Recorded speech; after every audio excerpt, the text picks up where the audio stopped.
Unable to pay debts. Obok Sakar, a 56-year-old woman, is willing to pay debts with such work. That is what men really want. Listen to the full story. The sound of a knock on Mr. Sugang's door was heard from inside Rudy.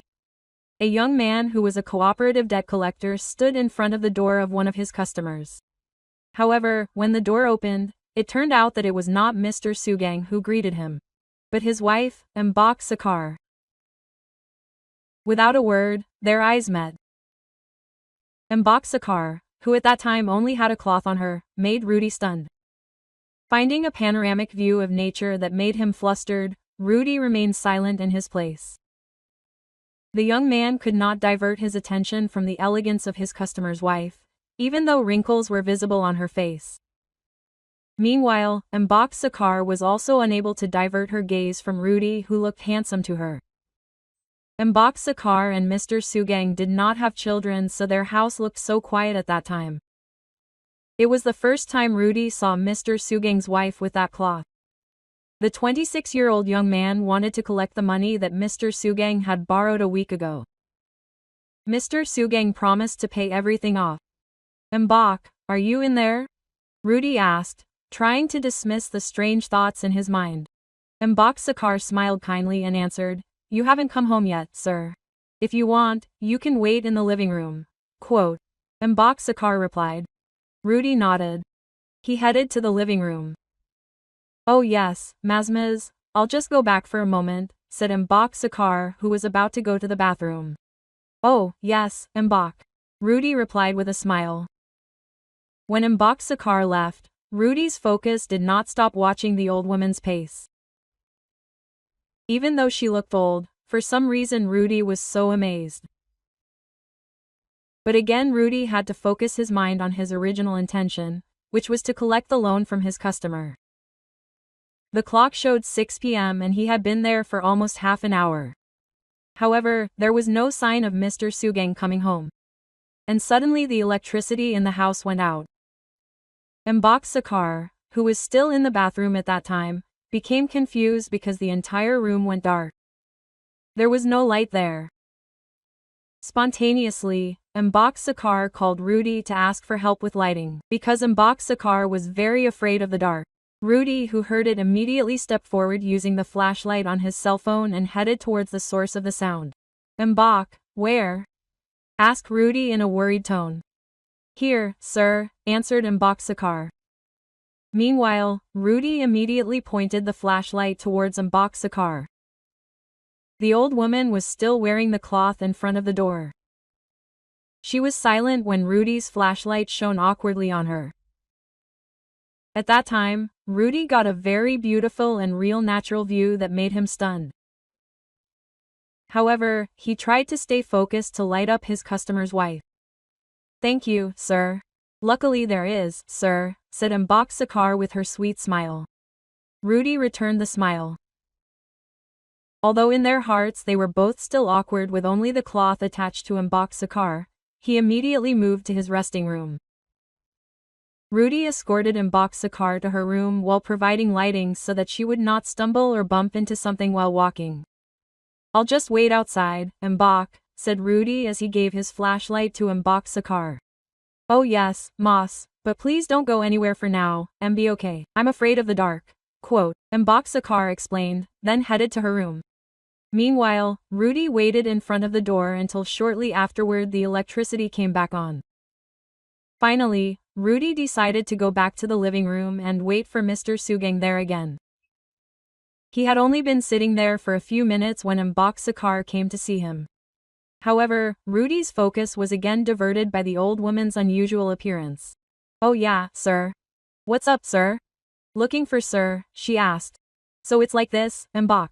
I came here to collect the money that Mr. Sugang borrowed last week," Rudy explained. "What should I do, sir? But I don't know what time sir will be home." "How about if sir comes back here tomorrow?" said Obok Sakar. Actually, Rudy wanted to finish his task that day. However, because Mr. Sugang was not at home, Rudy reluctantly agreed. Besides, it would be too late if he had to wait for Mr. Sugang to come home. Okay, Mbok, maybe I'll come back tomorrow afternoon, he said. Rudy got up to go home. Mbok Sakar gave Rudy a smile as she left. Actually, Mbok Sakar knew that her husband, Mr. Sugang, had a lot of debt and it might be impossible for him to pay it off. Because Mr. Sugang had a very bad habit that made Mbok Sakar patient for a long time. Mr. Sugang really liked to gamble. He even rarely came home because he had to go out of town for his office work. After Rudy's arrival, for some reason the old woman couldn't wait for him to come back the next day. Long story short, the next day at around 3 p.m., Rudy returned to his customer's house and came early, hoping to meet Mr. Sugang at his house. But again when the door opened, Rudy only met Mbok Sakar, who smiled at him kindly. But the difference was that Mbok Sakar appeared a little more polite by wearing a typical Javanese kebaya. "Are you still not home, sir?" asked Rudy. "Not yet, sir," the middle-aged woman replied in front of his door. At that time, Rudy was really awkward. Moreover, it was the second time he had come, but he didn't meet Mr. Sugang. Without wanting to waste time, Rudy decided to go home. Quote, "Then, I'll come back tomorrow afternoon, Mbok," said Rudy as he turned to leave. Who knows what whispers possessed Mbok Sakar? Maybe because she realized her husband was unable to pay his debts. Added to that was the loneliness that struck her heart because Kapak Sugang seemed not to care about her. Suddenly Mbok Sakar had an idea that was difficult for Nalir to accept, but she was forced to do it. Quote, "Just wait a minute, Mas. If you're not here, let Mbok pay off the loan, okay? Maybe Mbok can pay off some of your loan, Mas," explained Mbok Sakar. With a happy expression, Rudy nodded. He then sat back in the living room, while Mbok Sakar went to the kitchen to make Rudy a drink. Actually, what Mbok Sakar said was just an excuse. A few minutes later, Mbok Sakar returned with a tray filled with coffee and snacks. But what made the atmosphere strange was when the woman came wearing exactly the same cloth as when Rudy came yesterday. Quote, "Sorry, sir, I'm just going to take a quick shower.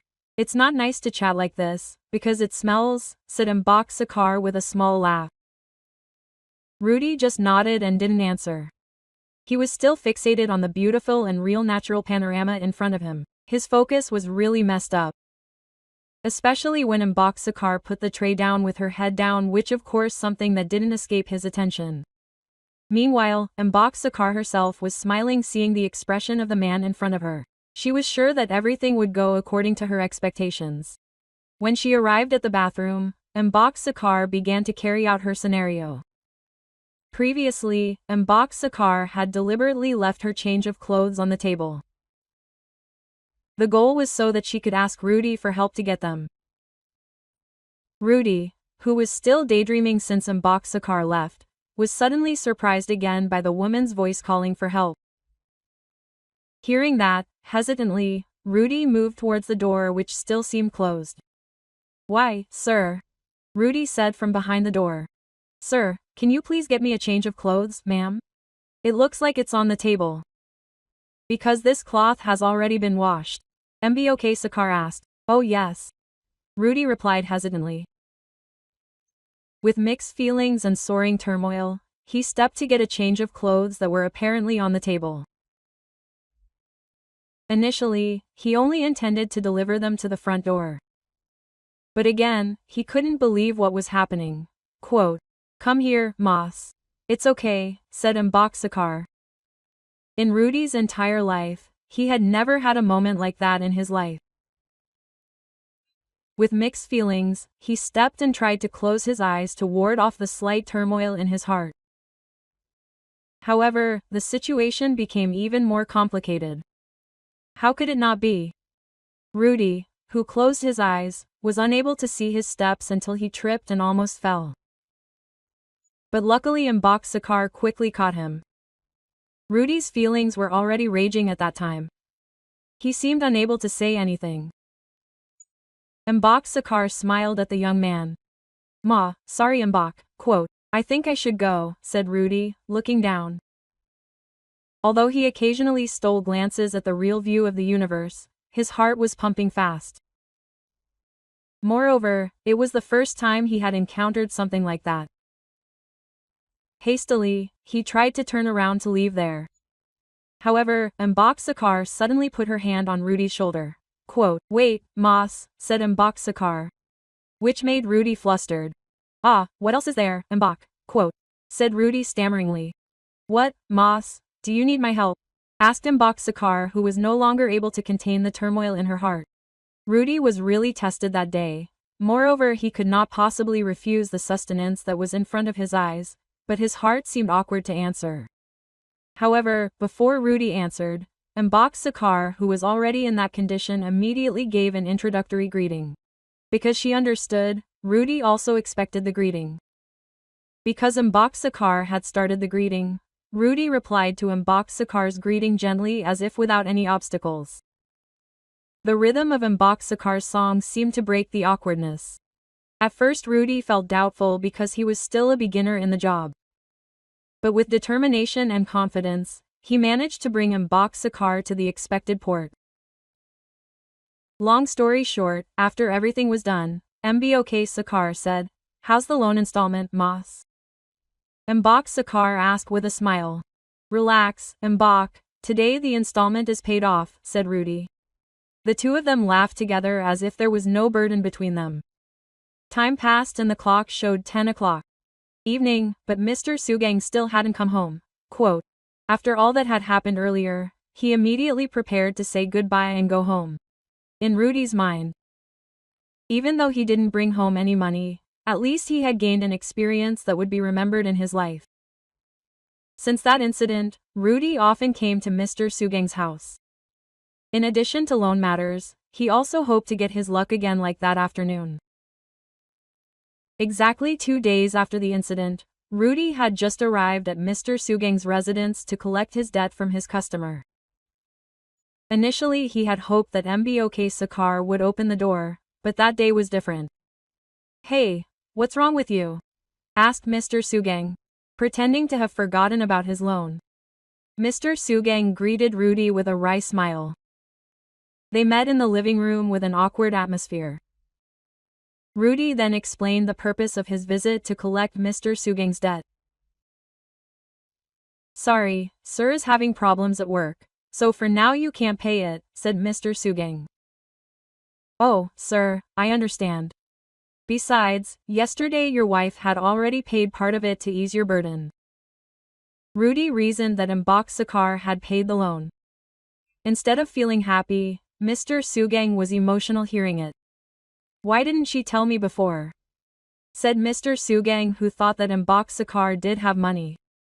Mbok, who was listening to their conversation from a distance, was surprised by her husband's response. She got up from the kitchen and approached her husband. "I just want to help you, sir," Mbok said.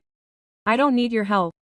I can handle it myself," quote, Pak Sugang said in a slightly high tone while being emotional.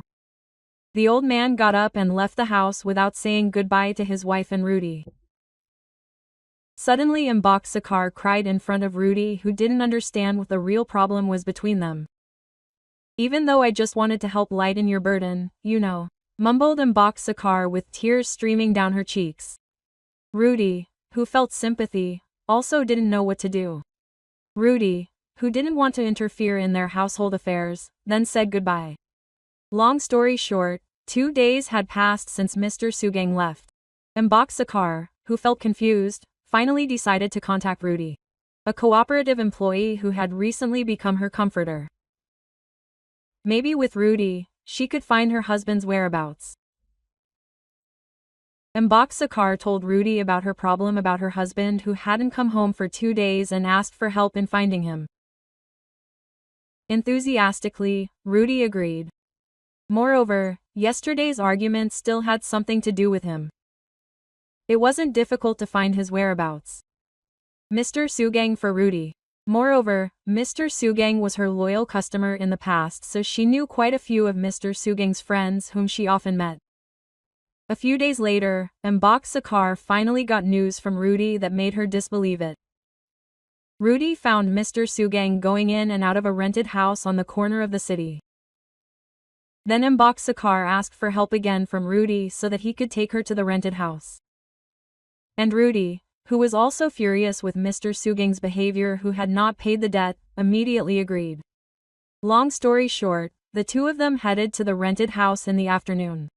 Right when Mr. Sugang came home from work, Rudy parked his motorbike a little far away so that no one would suspect anything. And sure enough, a few minutes later, Obok Sakar found her husband stopping right in front of the rented house, then greeted by a young woman wearing a nightgown.